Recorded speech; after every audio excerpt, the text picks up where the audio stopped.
es que, bueno, esto también que es un error que se comete. eh, no podéis decir iglesias protestantes, porque no son iglesias. ¿Por qué no son iglesias? Porque no tienen el sacramento del orden sacerdotal. La iglesia, por voluntad de Cristo, de su fundación, tiene una estructura jerárquica. Lo que jerarquiza, lo que estructura la iglesia es el sacramento del orden. Hieros, hierú, significa sagrado en griego. Jerarquía, principio arjé, sagrado. El principio de gobierno en la iglesia es el principio sagrado que ha unido el sacramento del orden sacerdotal. Por eso el que guía a una comunidad determinada de fieles en un territorio es el párroco, en ese territorio parroquial. La autoridad sagrada, la potestad sagrada, la potestad sacra que guía un territorio de parroquias, que es una diócesis, la tiene el obispo. Bien, como el protestantismo niega toda la estructura, todo el orden sacramental de la Iglesia Católica, no se puede decir por eso que sean iglesias. El término correcto es comunidades, son comunidades. No tienen sacerdotes, tienen pastores. Yo cuando era niño me gustaban mucho los Simpson y me acuerdo de un episodio que va el reverendo Lovejoy con ellos y van a ver un partido de la Super Bowl y van en autobús con Homer, con el gordo borracho este, con el otro, todos, y llevaba el alzacuellos el reverendo Lovejoy y le coge, no sé si era Homer o Moe, el del bar, y le quita la trilla y se le cae todo el traje y se queda en calzoncillos. Eso me hizo mucha gracia. Ya tiempo después, ya cuando eres cura, te acuerdas de estas cosas y las analizas ya y dices, bueno, claro, es que como no son sacerdotes, son pastores, en las comunidades protestantes, como no existe el sacerdocio, el ser pastor es una función limitada temporalmente y elegido democráticamente por los fieles. Elegido democráticamente por los fieles. Otra de las consecuencias que traerá el protestantismo será esa concepción democrática de la religión. Por eso las comunidades protestantes lo que hacen es ponerse de acuerdo, porque como está el libre examen, la libre interpretación, cada uno interpreta como le da la gana, se ponen de acuerdo en aquello que entre comillas, que creen. Si lo pasáis del ámbito político al ámbito religioso, o mejor dicho, del ámbito religioso al ámbito político, ahí está toda la democracia liberal moderna. Es así, es así. Es decir, lo que tenemos, los principios políticos de la modernidad, si os dais cuenta, obedecen a principios teológicos secularizados, vaciados de contenido religioso, secularizados, y es lo que ha originado el mundo que tenemos. Entonces, después de que el Vaticano II abra muchas de estas expectativas, muchas de estas puertas, claro, el lenguaje que se utiliza en los 20 concilios anteriores dogmáticos es un lenguaje unívoco. Solamente se presta a una única interpretación. Y por eso el resto de concilios, si lo buscáis por internet, alguno que sea un poco friki o que tenga tiempo y le guste, veréis que el resto de concilios ecuménicos dogmáticos tienen cánones. Están expresados en un lenguaje teológico, escolástico, pero también jurídico. No se presta, no es equívoco, no se presta a varias interpretaciones. Porque este fenómeno del Vaticano II, no, es que unos lo interpretaron mal y otros lo han interpretado bien. Pero es que esto no ha ocurrido antes, con los 20 anteriores. Pero es por esta cuestión de la lingüística, de la terminología. Bien, ahí hubo un deseo deliberado de formulaciones que dieran pie después a lecturas diversas. Lecturas diversas. Y esto tiene detrás la mayor influencia filosófica de la teología católica que viene de Alemania, del siglo XIX, que es Hegel. Recordad, la dialéctica de Hegel es tesis, antítesis, síntesis. Dios es devenir, Dios es movimiento, Dios, como Heráclito, desde los presocráticos, Dios es por eso hacerse continuamente y por eso la Iglesia tiene que hacerse continuamente. La tesis, la Iglesia anterior al Vaticano II, la Iglesia de siempre. La antítesis, lo que nosotros presentamos ahora. la síntesis, que vendría a ser esa especie de mezcla entre lo tradicional y lo moderno, pues es lo que intenta Juan Pablo II, lo que intenta Pablo VI, lo que intenta Juan Pablo II, lo que intenta Benedicto XVI en mayor medida, y que creo que se ha visto que, a pesar de que no dudo en absoluto de su buena voluntad, pues ha fracasado. Porque los mismos que votaron a Benedicto XVI con V son los mismos que le votaron con B y que votaron otra vez con V a Jorge Mario Bergoglio, Papa Francisco. Es así. Luego hay un problema a la hora de que la Iglesia enfrente la que es sin duda alguna la mayor crisis de su historia. Algunos historiadores eclesiásticos dicen que la mayor crisis de la historia de la Iglesia ha sido la herejía arriana, a la que hacía referencia antes con el concilio de Nicea del siglo IV. Bueno, pero es que en el siglo IV no había los medios de comunicación que hay hoy para conocer la doctrina de la Iglesia. O sea, quien quiera conocer la doctrina de la Iglesia tiene, por ejemplo, gracias a Internet, tiene ahí todos los documentos habidos y por haber. En el siglo IV no hay un catecismo, no hay un código de derecho canónico, no hay 4 o 5.000 encíclicas, no hay nada, no hay nada. Y aparte que en el siglo IV, pues eso, no hay un corpus doctrinal tampoco elaborado como le había entonces, hoy en día, ¿no? o en la época del Vaticano II, en los años 60. Luego, sin duda alguna, esta es la mayor crisis. E incluso la crisis arriana del siglo IV puede ser una crisis de fe en el sentido de que la mayoría del episcopado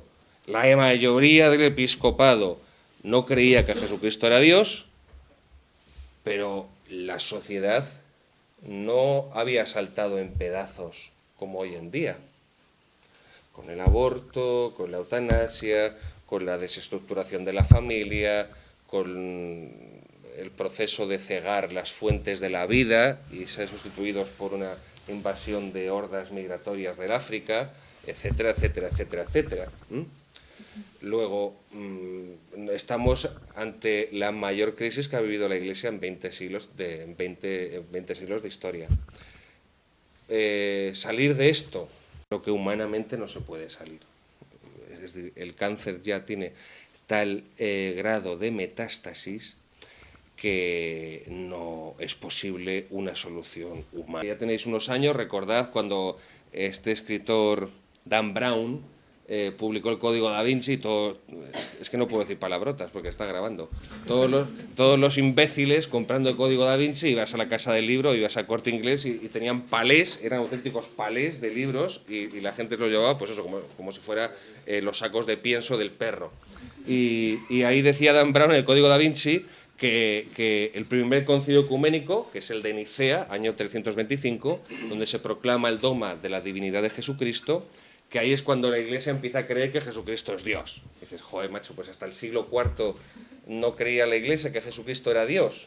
No, vamos a ver, no tienes más que leer el Evangelio y te encontrarás todas las veces que Cristo reconoce que Él es el Hijo de Dios. Y ya no solo Cristo, recordad, por ejemplo, el capítulo 14-15 de San Marcos, cuando le atraviesa el legionario con el pilum, con la lanza, el corazón, y en verdad este hombre era el Hijo de Dios, ¿no? Y así tantas confesiones de personajes que aparecen en el Evangelio. No, lo que pasa es que Arrio, el obispo Arrio, pues la herejía que sostiene y que propaga es el arrianismo, que dice que Cristo no es Dios, no es el Hijo de Dios. Y entonces por eso la Iglesia reacciona así. Bien.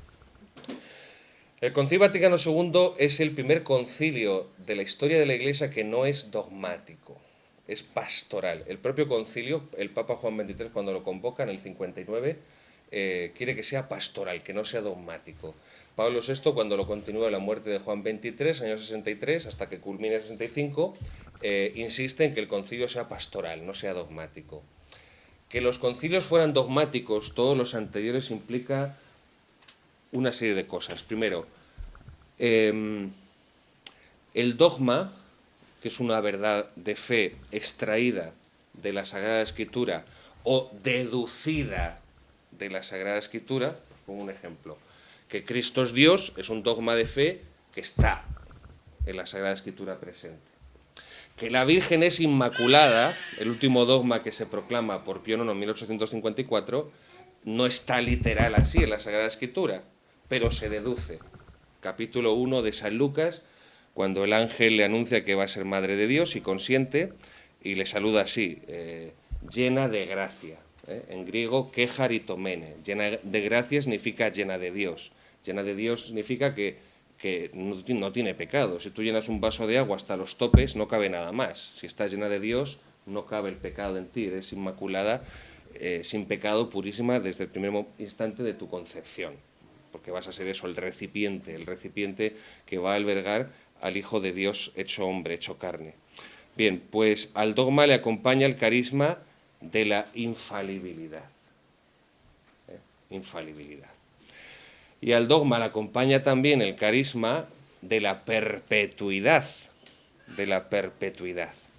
Cuando se proclama el dogma, no caduca como los yogures. Entonces, cuando tú convocas un concilio pastoral que se niega a ser dogmático, no le acompaña el dogma de la infalibilidad, ni le acompaña el dogma de la perpetuidad. Más aún, cuando tú haces un concilio pastoral para analizar la realidad sociológica que tienes delante de tus ojos, es la realidad sociológica de mediados e inicios de los años 60, que creo que a día de hoy ha cambiado un tanto. Por ejemplo, el decreto de Vaticano II sobre los medios de comunicación, por Dios bendito, son los medios de comunicación de los años 60. O sea, años 60, ahora que se ha muerto. Laura Valenzuela, la tele en blanco y negro. La radio, los periódicos. Claro, es algo que ya está totalmente desfasado, ahí está totalmente caducado. Por eso me refiero al carisma de la perpetuidad. Bien, pues lo que ocurre en el Vaticano II es que pues, todos estos obispos y todos estos teólogos que tienen como consejeros, como peritos, pues son los que se hacen con la dirección del concilio y los que le dan una determinada coloración y una determinada dirección que tampoco estaba en la mente así de Juan XXIII, pero que bueno, Juan XXIII le parece estupendo, venga, seguimos para adelante, y Pablo es todavía más. Entonces, aquello de Wilgen, del Rin desemboca en el Tíber, que es lo que sucede entonces, 50 y tantos años después, como ya ha desembocado, ahora es Roma la que mira a Berlín, en ese sentido de que además Berlín, recordad que era la capital de Prusia, o sea, como la imagen más acabada de lo que es el protestantismo, el luteranismo germánico, en toda su esencia, todo lo más luterano, de odio a la Iglesia Católica, de odio a lo español.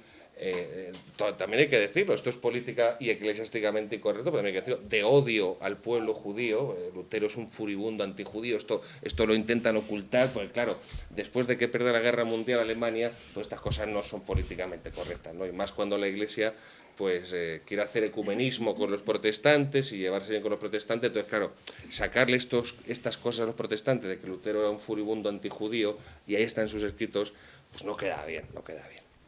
Y por eso el título del libro.